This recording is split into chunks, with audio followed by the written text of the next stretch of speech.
Njeriu duhet të jetë i plotësuar më parë me veten para se të hyjë në një marrëdhënie.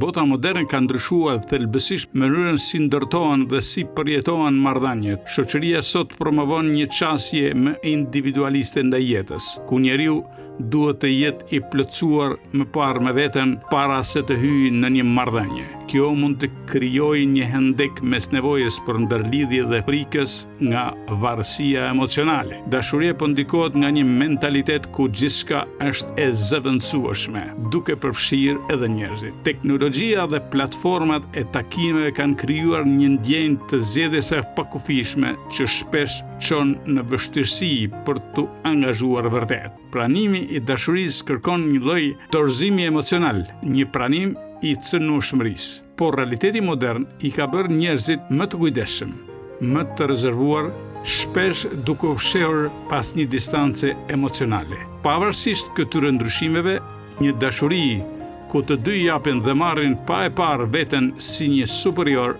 është ende e mundur.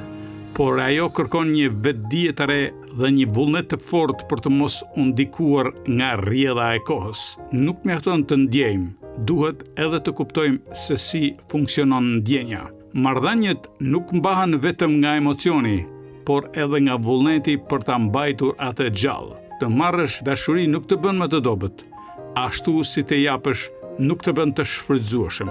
Është një cikel që funksionon vetëm kur dy palët kuptojnë se janë pjesë e së njëjtës rrjedhë. Sepse dashuria nuk është një shkëmbim transaksional. Nuk është unë të jap këtë dhe ti më jep atë. Është një investim emocional që nuk ka një ekuacion të fiksuar, por kërkon fleksibilitet dhe mirëkuptim. Po, është më vështirë sot që të ndërtosh një dashuri ku dhënia dhe pranimi nuk shihen si fuqi apo si dobësi. Realiteti modern ka futur barriera që e komplikojnë këtë dinamik të marrëdhënies.